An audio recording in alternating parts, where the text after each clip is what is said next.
Lecture 4: Objections of Atheists. Despite being confronted with the many converging ways that indicate God's existence, atheists still object to God's existence. In this lecture, we will discuss one of the most common objections of atheists to God's existence, the objection that since there is evil in the world, God cannot exist. Then we will discuss atheists' rejection of miracles. Finally, we will see why the claim of Scripture that atheism is foolishness is reasonable. Evil. When atheists appeal to evil in order to reject the existence of God, it can be argued that they are contradicting their materialism. According to materialism, only that which is physical exists. But what is physical is particular and not universal. Furthermore, according to atheistic materialism, physical matter is in a constant state of change since it is randomly evolving. This means that it is not possible to find universal laws, such as a universal moral standard, in what is physical because something cannot give that which it does not have. Similarly, since an effect does not bring about something greater than its cause, a universal reality cannot be produced by a cause that is made up by randomly evolving matter. This basic principle is important to keep in mind when someone claims that something is evil, because in the process of doing so, they're implicitly making a reference to what is good, to a standard of goodness, which is a universal reality. According to Catholicism and other believers in God, the ultimate standard of goodness is the immaterial God. Atheistic non-God standards of goodness. Atheists claim that a non-God standard of goodness exists, by which it is possible to determine what is evil from what is good without any reference to God. Patrick Madrid and Kenneth Hensley in The Godless Delusion identify a number of these atheistic standards. Standards atheists appeal to include reference to happiness, doing no harm, majority rule, experts, and reason. According to the happiness standard, the morality of actions determined by what will lead to the greatest happiness to the greatest number of people. According to this standard, anything may be done to the individual as long as the group increases in happiness. The following practical question, though, remains unresolved. Who determines what actions make the group the happiest? Even if individuals within species are naturally inclined both to compete and to mutually aid one another, as the evolutionary theorist Peter Kropotkin demonstrates, what is the rationale for labeling individualistic competition evil and cooperative mutual aid good, when both are equally the result, according to evolutionary theorists, of evolution? Upon examination, another supposed atheistic standard by which to determine morality also fails at being reliable. This is the do no harm standard. According to this ethical standard, one may do whatever one wants as long as the actions chosen do not cause undue harm to others. Who determines, though, what constitutes undue harm? What constitutes excessive harm? Often moral choices involve harming one person while benefiting another. For example, is it morally wrong for a physician to inform an intimate partner of a patient that the patient has AIDS? What if the patient has not given permission to the physician for this information to be revealed? If the physician honors his patient-physician confidentiality agreement, he avoids harming his patient while harming by omission the patient's lover. Also, some actions may appear to cause no immediate harm to others, but over time their harm becomes apparent.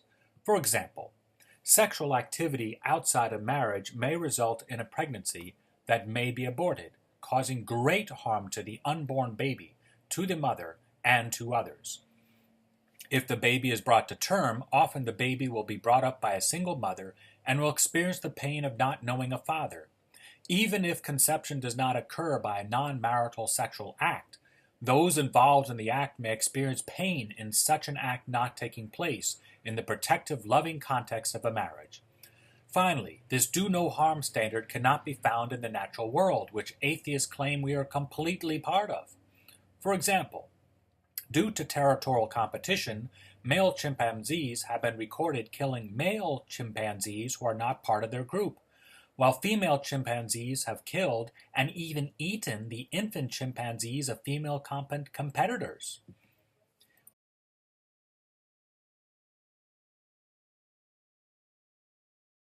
One way to determine if an action is excessively harmful and immoral is by majority decision. What happens if the majority turns upon a minority, such as occurred during World War II, ending in the murder of millions? Most people, including atheists, do not attempt to justify the Nazi concentration camps in which genocide occurred. In addition, since polls indicate that majority opinions change frequently, is majority rule a reliable enough standard to determine morality by? If so, then how often should polls be taken, and on what issues? In addition, where in the natural world, in which animals struggle to survive by beating out competitors, is this moral principle evident? In response to the objections to majority rule that quickly end up in mob rule, an atheist may respond by claiming that highly trained experts in ethics are to determine what is moral from what is not. What does prevent experts from devising moral laws that serve their own interests in order to experience the most amount of pleasure and to acquire the greatest amount of power along with the greatest amount of distinction? Why would they act otherwise, or at least have a tendency in this direction, once the power to establish moral laws are placed in their few hands? A response by atheists may be to simply appeal to reason as the standard to determine what is moral from what is immoral. However, it matters not if an expert, if the majority or a minority agrees with the standard established by reason, since they all can act irrationally. Furthermore, how do we determine what is reasonable from what is not? What is the basis out of which universal truth claims can be determined according to reason if the human mind is simply made up of chemical reactions in the brain that are based upon randomly driven evolution?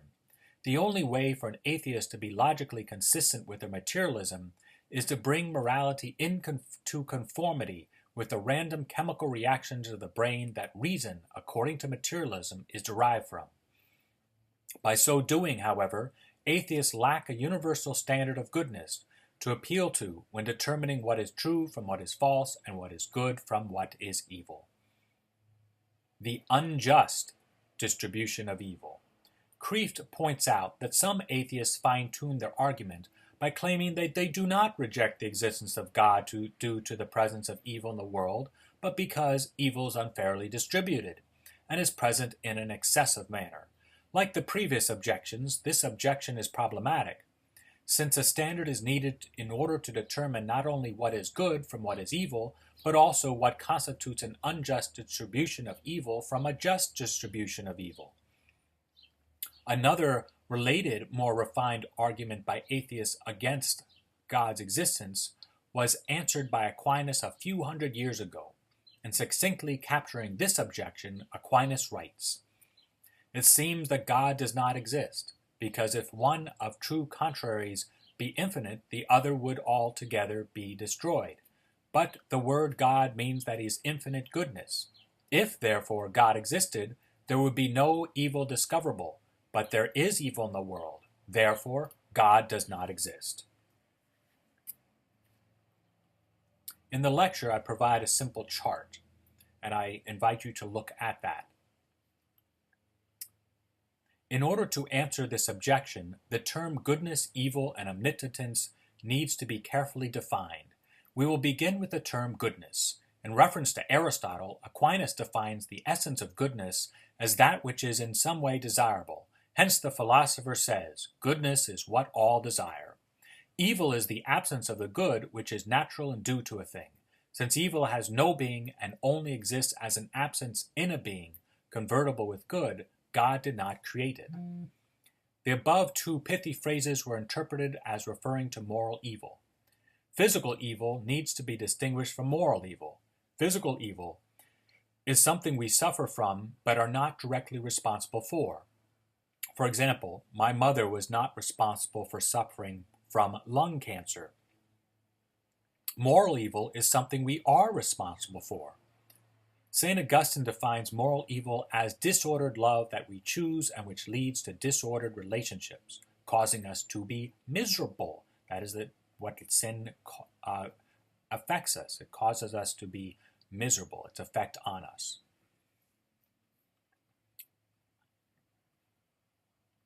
Aquinas further develops Augustine's thought by identifying truth as the object of the intellect and good as the object of the intellectual appetite, the will. In order for the will to be properly ordered, the good it desires needs to be ordered according to truth. When we commit a moral evil, we choose a good in a manner disordered to the ultimate good who is God, and ultimate truth who likewise is God. God permits us this freedom since he wants our love, and in order for this to occur, we need to be free. In his infinite wisdom as an all-powerful loving Father, God wants us in our fallen state to discover how to order goods according to truth. That God is all-powerful does not mean that he can contradict himself. He cannot cease to exist or choose to be imperfect, since this is contrary to his nature of perfection, to his nature of perfect existence. God cannot contradict himself, since he is by nature consistent and true. Nothing, including God, can be and not be in the same respect. To claim otherwise is to claim something that is without meaning. In his infinite power, God providentially allows evil, and in so doing, draws good out of it, as Romans states. We know that all things work together for good for those who love God, who are called according to his purpose.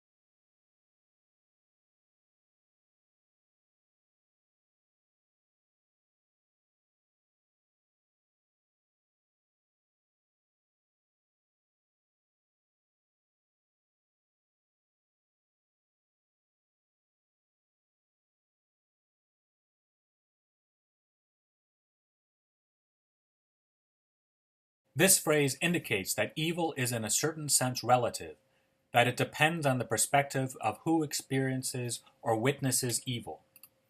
Aquinas explains the relative nature of physical and moral evil as follows.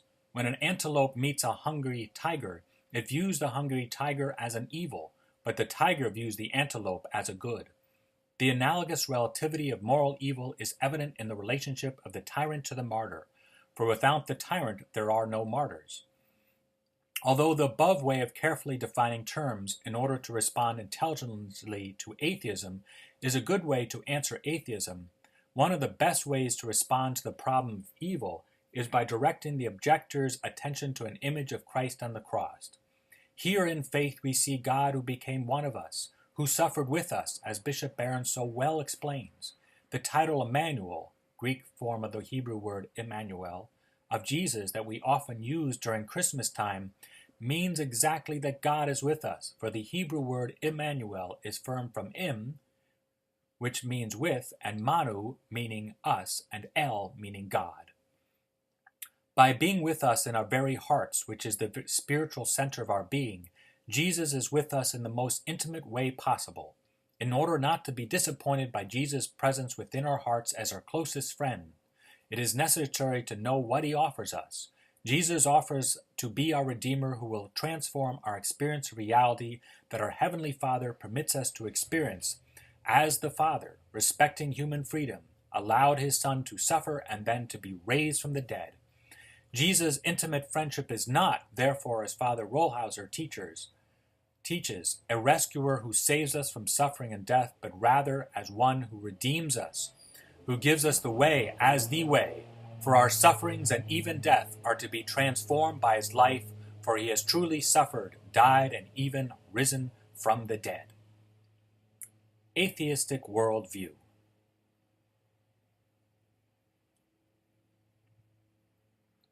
To understand why atheists are so insistent that their belief that God does not exist, because there is evil in the world, is a rational claim, we need to examine their worldview. What is a worldview? As defined by Benedict XVI, writing as a theologian, A worldview is always a synthesis of knowledge and values, which together propose to us a total vision of the real, a vision whose evidence and power of persuasion rests upon the fusion of knowledge and value. Knowledge in this context refers to verifiable conclusions drawn from experience. Values are subjective perceptions that determine for a person what is important from what is not important. One value judgment of atheistic materialism is that the spiritual is not important. This assertion, though, is not based on knowing whether the immaterial exists or not. It is impossible to disprove that an immaterial world exists. Simply because I deem something is unimportant does not mean it does not exist. As is commonly held, including by atheists, minds do not determine existence. Minds are part of existence. An atheist may object that since the idea of a perfect God is unimaginable to the finite human mind, God cannot exist. How can a tiny little human being imagine a being who is greater than the entire universe and sustains it in existence? A response to this, as Frank Sheed explains, is to distinguish what is inconceivable from what is unimaginable.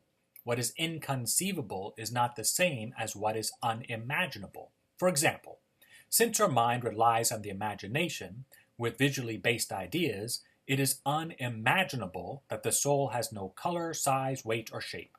However, due to our ability to abstract from the physical world in order to understand it, we can conceive that the soul has no color, size, weight, or shape. This means that the truth of the spiritual reality needs to be discerned by the intellect with its ability to abstract, and not by the imagination alone. Unlike what is unimaginable, what is inconceivable as defined by Sheed is nothing and does not and cannot exist. For example, a four-sided triangle is inconceivable, since it is nothing. For God to create a four-sided triangle, all he needs to do is do absolutely nothing, since a four-sided triangle cannot exist. Why? Because it's self-contradictory and is meaningless in a similar way that blah blah boo boo is a meaningless phrase signifying nothing. Can God create a blah blah goo goo blah? Yes, by doing nothing, because those words signifying nothing, as similarly saying a four-sided triangle. That phrase signifies nothing. There's a inner contradiction within the phrase four-sided triangle. What prevents atheists from admitting that while God is not imaginable, he is conceivable, and it is reasonable to believe in his existence due to many converging reasons? The answer once again lies in the atheistic worldview, which devalues spiritual realities to such an extent that atheists assume that they know the immaterial, the spiritual, does not exist. When the atheistic worldview is judged by the standard of actual lived experience, its unreasonableness quickly becomes apparent. According to the atheistic materialism, ultimate meaning is fictional. Universal moral truths do not exist, abstract knowledge does not exist, and love and a sense of beauty do not actually exist since they are only chemical brain reactions. However, in actual life experience, including of atheists, a universal moral code is accepted and lived by. Ultimate meaning is sought after, and love and beauty are affirmed as more than just chemical reactions in the brain. Since the materialistic atheistic worldview is not in accordance with the vast majority of how people actually live life, it is, therefore, highly unreasonable. When the atheistic materialism is reduced to its logical conclusion, the result is quite interesting. This manner of argumentation is called reductio ad absurdum. Reducing atheistic materialism to a logical absurd conclusion entails the following steps. According to materialistic atheism, the process of thinking is entirely made up by random chemical reactions in the brain. Logically, therefore, books written by atheists are only the result of random chemical reactions. This means, according to atheists, books written by atheists are rational meaningless. Why then write them? In addition, since atheists write books, and in the process of writing the books they implicitly ground their arguments in logical universal laws, they are assuming the existence of a spiritual non-material reality, while at the same time arguing for a matter-only universe absence of God. This is highly contradictory. Similarly, when atheists reject God by arguing that God cannot exist since evil exists, they are once again appealing to an immaterial, non-particular, universal reality, universal goodness, who ultimately is God, since as truth and goodness itself, he is the standard of all truth and goodness. As pithily put forth by Madrid, quote, "For the atheist wanting to raise the problem of evil, he has to sit on God's lap before he can slap God in the face." End of quote. Using another image, Madrid also points out the inner contradiction in atheistic reasoning by arguing that since atheists reason, debate, and write books against the existence of God due to the presence of evil in the world, they are similar to people who claim that gravity does not exist while at the same time living as if it does and expecting others to live as if gravity exists. To phrase this in another way, according to atheistic materialism, human reason is merely determined by random, ever-changing chemical reactions. This means there's no standard by which to judge anything as more right, true, or good or evil than something else. Therefore, when atheists write books in which they argue that their materialistic view is true, they are contradicting their presupposition that a standard of truth does not exist. As pointed out by Hensley, in order for the inner tension in atheists to be resolved between what they profess, that is materialism, and how they live, morally according to a theistic worldview, and argue, as if truth is capable of being known, they need to either accept God's existence or reject morality as universal and cease arguing that one position is more true than another. Miracles. Atheists reject the possibility of miracles for a variety of reasons that are all based on atheistic materialism. Kreeft identifies a number of atheistic objections to miracles and their responses. These include the following.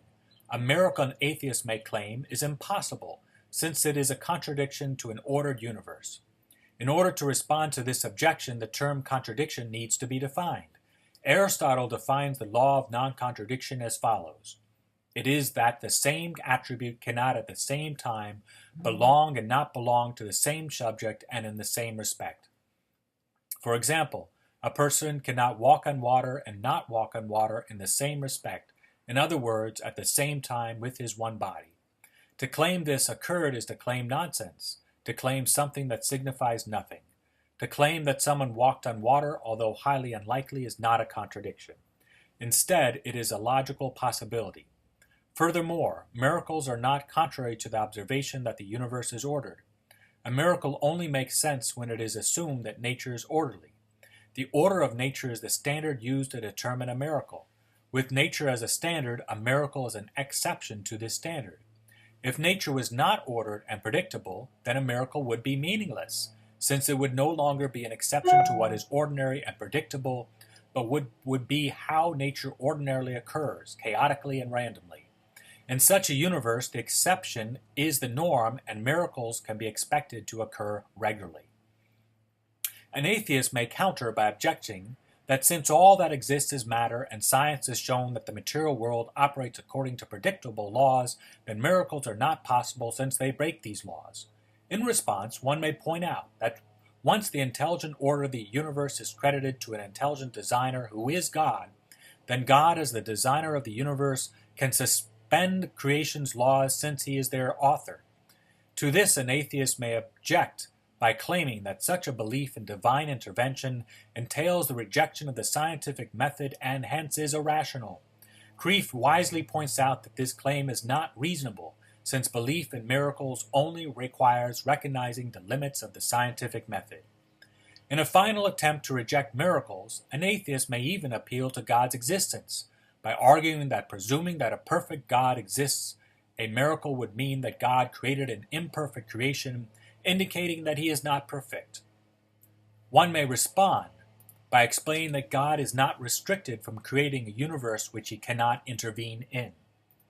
He may choose to create a universe that gradually, in time, reveals his infinite wisdom, goodness, and truth. Atheism and foolishness. As has been explained, atheism is rooted in materialism, which claims all that exists is physical matter. If, however, physical matter is all that exists, then it is not possible that a universal concepts of truth and goodness exist, since matter is only particular and individualized and never universal. This also means that if a standard that determines the degree something is false and lacking in goodness does not exist, then falsehood and evil likewise do not exist, since there is nothing to determine what is false from what is true and what is evil from what is good. Atheistic arguments that reject God because evil exists do not consequently make sense. Within such an argument, both a universal standard of goodness is appealed to, which determines what is evil, and the existence of universal standard of goodness is rejected. As the phrase goes, you can't have your cake and eat it too. Something cannot be and not be in the same respect. For this reason and others, atheism is foolishness. Scripture's association of atheism with foolishness is consequently reasonable. In describing the foolishness of atheists, Psalm 14 writes, "Fools say in their heart, there is no God." With reference to St. Paul writing in Romans 1 verses 8 through 22, Hensley argues that atheists are fools because they suppress the abundant evidence of God's existence they daily encounter in how they reason, by abstracting universal and immaterial ideas from the physical world and in their acceptance of objective moral laws. Despite the foolishness of their position, atheists continue to spend time arguing their position is better than another position. Why do they exert this effort if reason is only many biochemical reactions in the brain? How, according to their basic materialistic premise, is it possible to know something is more true than something else? In order for this to occur, I need the capacity to transcend that which is material in order to judge it.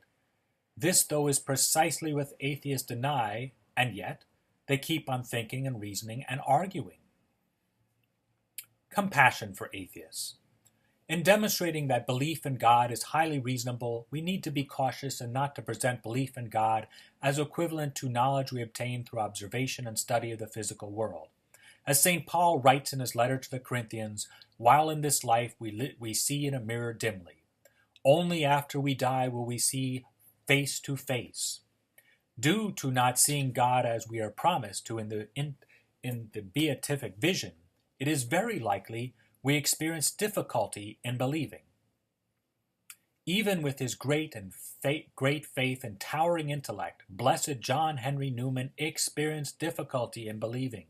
However, he made a clear distinction between these difficulties and doubt, and he's defining it in its fullest sense. And he wrote this: 10,000 difficulties do not make one doubt.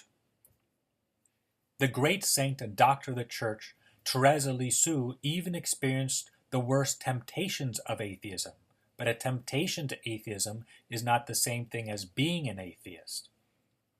In summarizing her struggles, Benedict XVI, writing as a theologian, states this: "Yet this very saint, a person apparently cocooned in a complete security, left behind her from the last weeks of her passion shattering admissions that her horrified sisters toned down in her literary remains, and that have only now come to light in the new verbatim editions. She says, for example, 'I am assailed by the worst temptations of atheism.'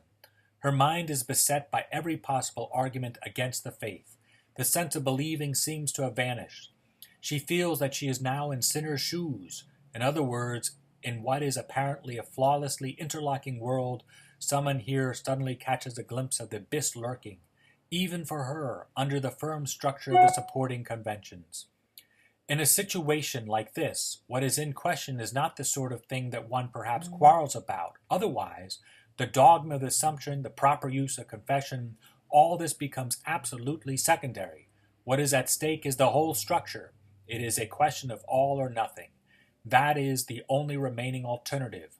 Nowhere does there seem anything to cling to in this sudden fall. Wherever one looks, only the bottomless abyss of nothingness can be seen." End of quote. At the time she experienced these temptations, Therese also paradoxically continued to believe with a faith that was far greater than believers who did not experience temptations like hers. Despite these struggles, her faith was certain, for as the Catechism of the Catholic Church states, faith is certain. It is more certain than all human knowledge because it is founded on the very word of God who cannot lie. To be sure, revealed truths can seem obscure to human reason and experience, but the certainty that the divine life gives is greater than that which the light of natural reason gives. Even if our temptations against faith are but a faint resemblance of Saint Therese of Lisieux's heroic struggles, these trials can help us to have compassion for atheists. In other words, we can suffer with atheists, which the Greek basis of word compassion literally means. This compassion for atheists is a way to challenge atheists to rethink what they think is certain. In re-examining their conviction that God does not exist, they may encounter what Benedict XVI, writing as a theologian, describes as the eerie feeling induced by the word, yet perhaps it is true. In trying to persuade atheists to open themselves to the gift of faith, to believe in God, humbly admitting, at least to ourselves, our own difficulties with the faith may help bring about conversions. This humility is key for us, as Pope Francis said, and I quote, "If a person says that he met God with total certainty and is not touched by a margin of uncertainty, then this is not good. For me, this is an important key.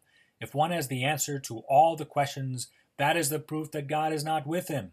It means that he is a false prophet using religion for himself. The great leaders of the people of God, like Moses, have always left room for doubt. You must leave room for the Lord, not for our certainties. We must be humble. Uncertainty is in every true discernment that is open to finding confirmation in spiritual consolation." God bless.